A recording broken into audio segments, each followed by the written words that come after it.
aos teus pés, meu Pai, declarando que só o Senhor é Deus. Nós queremos mais de Ti, nós precisamos mais da Tua presença, nós precisamos mais, meu Pai, do Teu fogo, do Teu poder, ó meu Pai, do Teu conhecimento, em nome do Senhor Jesus. Quem crê diz amém. Amém. Graças a Deus. Abra sua Bíblia, 2 Reis, capítulo 5, versículo 1, 2 Reis 5, 1, glória a Deus.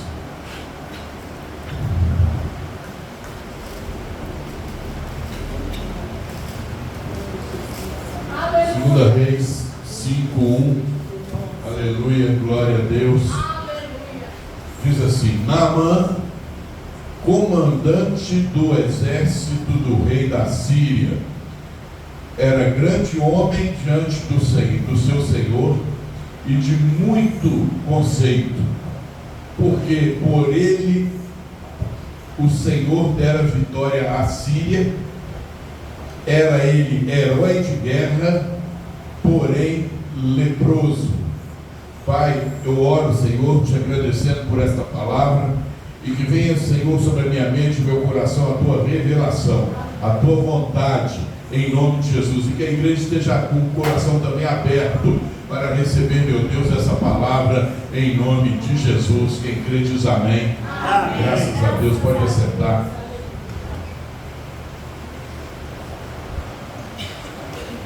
Deus está lutando por nós. Quem crê nisso diz amém. Amém. O tempo inteiro Deus está lutando por nós. Amém. Eu vejo nessa palavra, buscando algo, uma direção revelada para nós, que Deus queria que Naamã conhecesse ele. E isso pode e deve se estender a todos nós. O tempo inteiro Deus trabalha para fazer o homem conhecer ele. Uns são de uma maneira, outros são de outra maneira. A questão é, nós estamos entendendo que Deus está querendo se revelar a nós. Se a gente conseguir entender essas coisas, com certeza o crescimento espiritual se manifestará em nós. O quebrantamento vai acontecer em nossas vidas. O arrependimento vai acontecer em nossas vidas, não é? E eu oro para que nós, como igreja, venhamos também entender isso. Olha o que Deus fez para poder esse homem conhecer a Deus, né?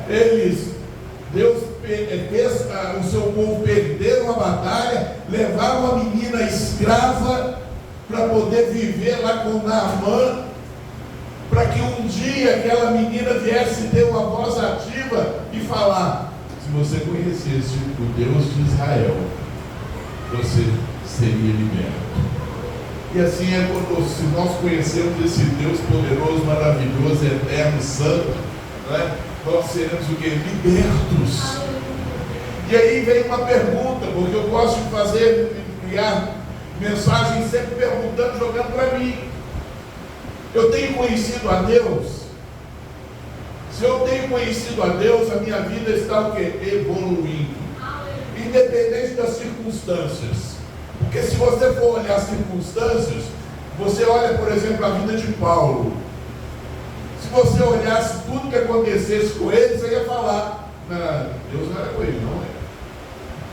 Como foi preso, foi maltratado, foi caluniado, foi espancado, foi tudo de ruim que acontecia com ele. E aí a gente vem de fora e diz: não, Deus não conheceu homem aí não, né? Mas aí você vai ver o contexto da causa da situação e ver que aquele homem não estava preocupado com levante nenhum terreno. Ele estava preocupado em exercer a vontade de Deus, custe o que custar. Mas nós não estamos ainda nos abrindo para esse nível de situação espiritual. Qualquer coisinha a gente fica choramingando, qualquer coisinha a gente reclama, qualquer coisinha a gente apela para atos carnais. O que vai adiantar você correr atrás de algum homem nessa face dessa terra? Vai mudar a sua vida? Não, você tem que ir atrás de Deus. Você tem que procurar a presença do Deus único, do Deus vivo. Nós não podemos delegar função nenhuma que vem do Senhor para que venha resolver a nossa situação. Você pode analisar comigo. Todas as pessoas que buscam conhecimento hoje, buscar conhecimento é o quê? É ter intimidade com o Espírito Santo de Deus, né? Essas pessoas, elas não são frias, elas são espiritualmente, elas são sempre o quê? Motivadas. Cabe a mim e a você raciocinar conosco. Eu tenho tido uma vida motivada, está escrito em Oséias 4:6. O povo estava perecendo porque faltava conhecimento. E se você perceber, o que Paulo mais adquiriu foi o quê? Conhecimento. Aquele homem era fera, não é? Estudioso, ele tinha o conhecimento. A hora que ele recebeu a intimidade com Deus, ninguém conseguiu pagar o mais. Ninguém conseguiu deter aquele homem, não é? Qual é a situação que a gente está enfrentando de verdade? Será que a gente está com lepra espiritual? Será que a gente está neutralizado, né? De dia, aquele homem punha sua roupa e escondia a lepra, ninguém sabia que ele estava de lepra, mas chegava de noite, tirava a roupa, aí ele mostrava o que realmente estava sobre ele. E cabe a nós trazermos essa palavra de responsabilidade, porque enquanto nós estivermos aqui nessa terra, a gente tem que estar o quê? Apertando o cinto cada dia mais, nos esforçando. Porque tem versículos que a gente sempre recita, na maioria das mensagens, os pastores recitam, né? Por exemplo, quantas pregações já ouvimos de Apocalipse 3,16? Quantos dos frios, dos mornos, né? Dos quentes? Quantas vezes nós já ouvimos pregações de diversos parâmetros, de diversas revelações diferenciadas, mas sempre Deus querendo mostrar para nós. Às vezes a gente se preocupa, será que eu estou frio? Não, agora eu estou quente. Mas o problema maior não é o frio nem o quente, porque o frio e o quente ele sabe, ele assume que ele é e que está naquele grau de vida. O problema é o morno. O morno, ele relaciona com o crente, com o cristão, ele fala com o cristão, ele ora, ele dá paz do Senhor, ele vai no monte, mas não tem uma vida renovada, não tem uma vida restaurada, não lepra por dentro e ninguém às vezes está vendo, né? E às vezes a gente fica sempre raciocinando em estar vigiando ao nosso derredor, ao nosso redor, vigiando quem é que está com lepra, quem é aquela pessoa está assim, aquela pessoa está desse jeito. Mas, meu irmão, a parte mais sábia que existe é o quê? É nós preocuparmos com nós mesmos.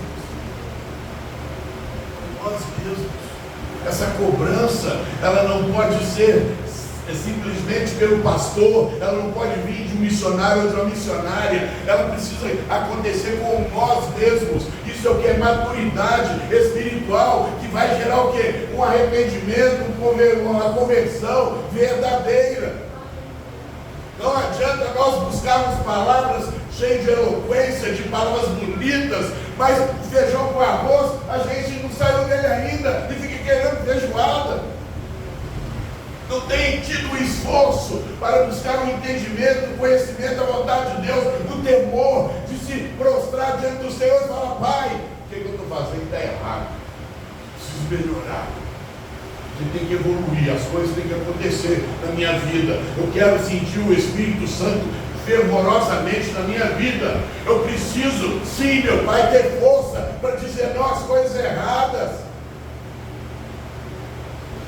Quantas vezes nós escutamos Apocalipse 2,4? Quantas vezes? Né, que saímos do primeiro amor. Isso é algo gravíssimo, mas que nitidamente nós percebemos. Basta a gente sentar um pouquinho e avaliar o nosso comportamento. Avaliar o nosso comportamento. Porque eu sei que a letra mata, mas o Espírito vivifica. Mas eu preciso do conhecimento. E não posso perder o relacionamento com Deus. Como que nós vamos ter relacionamento com Deus sem orar? Como que nós vamos ter relacionamento com Deus sem pôr o joelhinho no chão? Como que nós vamos ter um relacionamento com Deus, irmão? É só na letra? fala que ela mata. Eu preciso de ter esse relacionamento. Não basta simplesmente nós ficarmos dependentes de homens, de mulheres, de convidar a gente para ir para o monte. Estava muito comum isso. Tudo era monte. Mas e arrependimento e conversão? E a transformação da nossa vida? Não é? Porque eu vou ser conhecido não é pelas tantas vezes que eu fui no monte, é pelos frutos que eu dei. É pelos frutos. E se eu não me prostrar de verdade em cima de uma fala com Deus, com sinceridade, com transparência, eu não vou mudar. Eu não vou mudar. O sacrifício maior aqui que Deus fez tudo para aquele povo gentio, né, da Síria, era para o quê? Para que Naamã viesse conhecer Deus. Se conhecer Deus muda tudo. Muda tudo. Conhecer a verdade, a verdade nos libertará. E se você conhece a verdade, você é verdadeiramente livre. Para não deixar essa palavra de lado, quantas vezes nós já ouvimos João 8,32? E conhecereis a verdade vos libertará. Quantas vezes, quantas pregações já foram lançadas aos nossos corações sobre essa direção de vida? Como que eu vou conhecer a verdade? É só lendo? Não, é um contexto. É lendo, é orando, é participando de culto, é tendo interesse pelas coisas de Deus, é uma luta constante. Meu irmão, é uma batalha espiritual. Você entrar em alguma coisa que seja ministrada por Deus e você manter o seu pensamento ali. É uma batalha. E você então precisa raciocinar. Quantas coisas estão acontecendo para que eu não venha relacionar com Deus? Quantas coisas na minha vida hoje estão acontecendo para mim não conhecer Deus? E Deus sabia. Basta me conhecer, você vai ser mudado. Naamã deu um monte de coisa boa, mas ele precisa me conhecer. Ele tem autoridade, ele tem comando, ele tem família, mas ele precisa me conhecer. Como nós também, nós temos família, nós temos conforto, nós temos até muito luxo, graças a Deus, né? Mas tem que conhecer Deus. Tem que conhecer Deus. Tem que se reverenciar a Deus. Andei com um irmão aí muito tempo, e sempre eu tentando, e esforçando, e lutando, ler Bíblia, busca estudo, ora. Não se entregue às coisas naturais, carnais.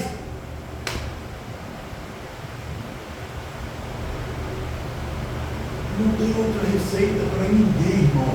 É tudo igual para todo mundo. Se você não se desligar do homem que você era antigamente, não vai conhecer Deus. Os caminhos que eu andava, jamais eu ia ter oportunidade de conhecer Deus. O dia que me apresentava, eu quero. Sabia nada de Deus, mas eu quero.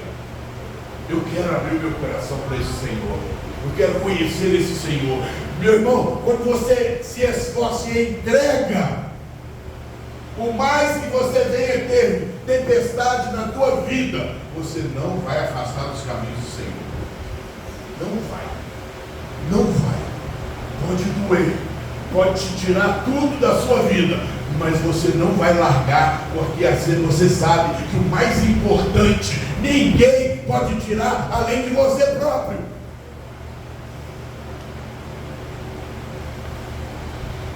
Quando a gente está meio fraco espiritualmente, a gente ainda usa de artimanhas, de intimidar Deus, de chantagear Deus, coisas que não vão funcionar. Saia dessa vida medíocre. Não adianta tentar sensibilizar Deus, fazendo carinha de coitado ou de coitada. É necessário você levantar a tua cabeça e partir para a guerra em nome de Jesus. Porque a palavra de Deus me fala que tem sim sim, principado, potestade, dominador do mal, a obra das trevas vai te fazer parar. Aí eu te pergunto, parar por quê? Por causa das obras das trevas. Mas se você conhecer o Rei dos Reis, o Todo-Poderoso, você vai ter o entendimento, a visão, o discernimento, a maturidade e vai entender se você é de Deus ou é das trevas. Provérbios 15, abre comigo aí, Provérbios 15, versículo 31, 32 e 33. Os ouvidos que atendem à repreensão salutar no meio dos sábios têm a sua morada. O que rejeita a disciplina menospreza a sua alma. Porém, o que atende à repreensão adquire entendimento. O temor do Senhor é a instrução da sabedoria, e a humildade precede a honra. Quantas palavras de repreensão nós já recebemos nessa vida? Nossa igreja aqui principalmente. Quantas vezes já subi nesse altar aqui só com palavras de repreensão, repreensão, repreensão? Aí eu te pergunto, tem mudança? Ou as pregações têm sido em vão? É claro e evidente que se fosse tudo em vão, Deus não estaria mantendo essas portas abertas. Porque a própria palavra de Deus fala que uma alma vale mais do que o mundo inteiro. Se eu estivesse pregando aqui para uma vida ser salva, valeria a pena. Uma alma vale mais do que o mundo inteiro. Agora olha para você, o valor que Deus te dá vale mais do que o mundo inteiro. A sua rendição. Deus foi buscar um gentio lá na Síria. Fala assim com ele: olha, a menininha, se você conhecer o meu Senhor, ele vai te curar. Ele foi então conversar com o seu rei da Síria. Ele mandou uma carta para o rei de Israel. E quando ele chegou em Israel e deu a carta ao rei de Israel, ele rasgou as suas vestes, dizendo: está pensando que eu sou Deus? Está tentando o quê? Minar nosso relacionamento para poder brigar com a gente. Nada disso, nada disso. O propósito não era esse. O propósito era Naamã conhecer Deus. Eliseu então ouviu, ficou sabendo. Rei, manda ele vir ter comigo, porque ele vai saber que tem profeta em Israel. Eita glória! Sabe o que significa isso, irmão? Em todo o tempo, Deus vai levantar alguém para te falar a verdade, para que haja rendição. Cabe a mim e a você abrir o coração imediatamente ou ficar protelando. Nunca entrega por inteiro, sempre pelas beiradas, sempre pelas metades, sempre na hora que você tem nada para fazer. Qual é o posicionamento que Deus está esperando de mim e de você? Qual será? Fala comigo, qual será?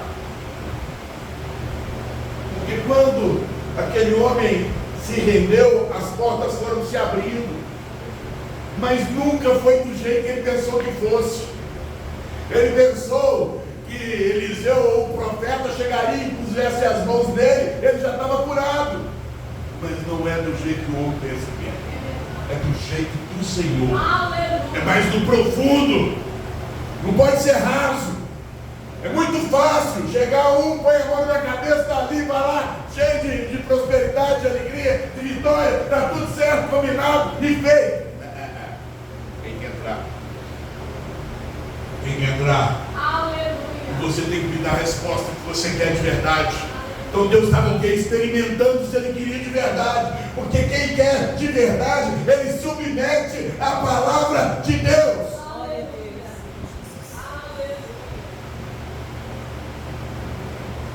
O que Eliseu disse? Vai lá, Geazi, e fala para ele mergulhar 7 vezes na minha Jordão. nem ele lá foi. Às vezes a gente fica dependendo, né, de homens. Não, aquele homem tem que pôr a mão na minha cabeça. Não, aquele homem é o homem de Deus nessa terra. Meu irmão, eu tenho que estar dependendo do Senhor. Eu tenho que estar dependendo do poder de Deus. Eu tenho que estar dependendo da manifestação gloriosa do Senhor sobre a minha vida. Eu não posso simplesmente estar indo em algum lugar porque aquele homem é usado por Deus. Eu preciso ir nos lugares que Deus está me direcionando para ir. Deus direcionou aquele homem Naamã a ir naquele lugar. Deus está te direcionando a fazer muitas coisas. E aí vem a pergunta: você está indo? Você tem tido relacionamento com Deus? Intimidade? Quando a gente tem um amigo, a gente confidencia, a gente fala baixinho, a gente abre totalmente, né, para aquelas pessoas. E aí eu te pergunto, a gente fala muito que Deus é o melhor amigo que a gente tem, mas muitas das vezes a gente não tem nem tempo para Ele. Os amigos pedem tudo para nós, a gente faz tudo, a gente se entrega, dá o tudo nosso. Mas aí Deus vem e fala da sua palavra. Mateus 6, versículo 33, buscai primeiro o reino de Deus e a sua justiça, e as outras coisas vos serão acrescentadas. Quantas vezes nós já ouvimos isso? De buscar primeiro o reino de Deus. Mateus 6, 21, onde está o teu tesouro, estará o teu coração. Quantas vezes já ouvimos isso? E aí eu olho para o meu coração, está cheio de desejos negros, cheio de desejos hipócritas, falsos, mentirosos. A quem eu tenho crido? Ou em quem eu tenho crido? Em quem realmente eu entreguei a minha vida? Às vezes a gente fala que entregamos a nossa vida para o Rei dos Reis, mas na verdade nós entregamos a nossa vida para o mundo. O mundo é que me direciona, é que me ensina, é o mundo é que está doutrinando a minha vida, o meu coração, os meus pensamentos, os meus sentimentos. Está tudo muito raso, e Deus está levando a mim e a você, como levou a Naamã, a mergulhar por inteiro, não é pela metade. Ele poderia ter ido no rio de Damasco, tantos rios, mas Deus escolheu um. Ele é a verdade, Ele é o caminho, Ele é a verdade, Ele é a vida.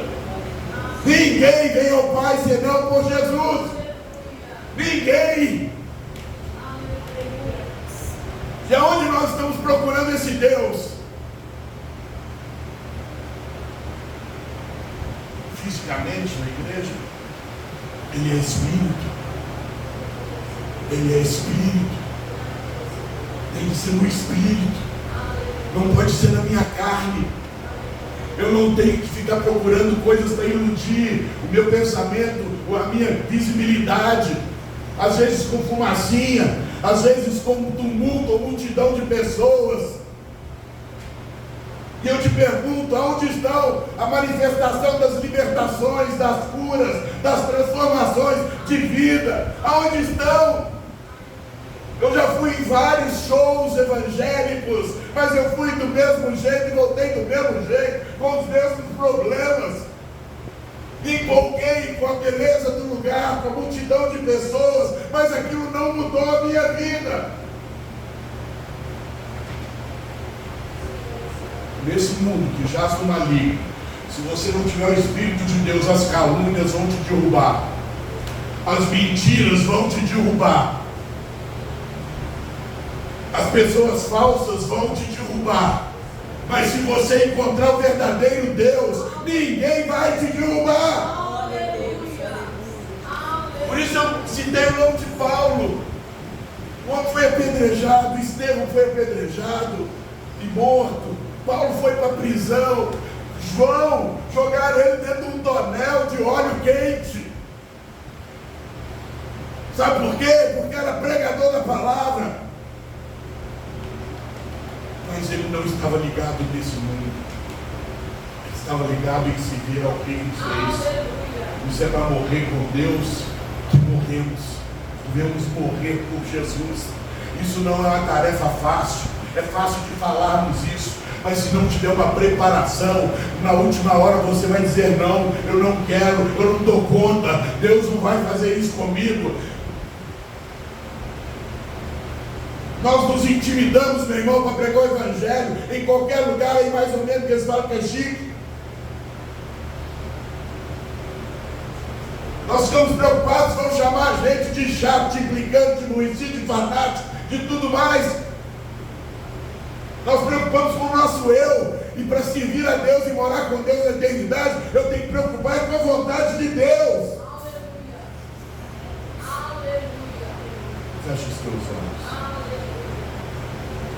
Aleluia.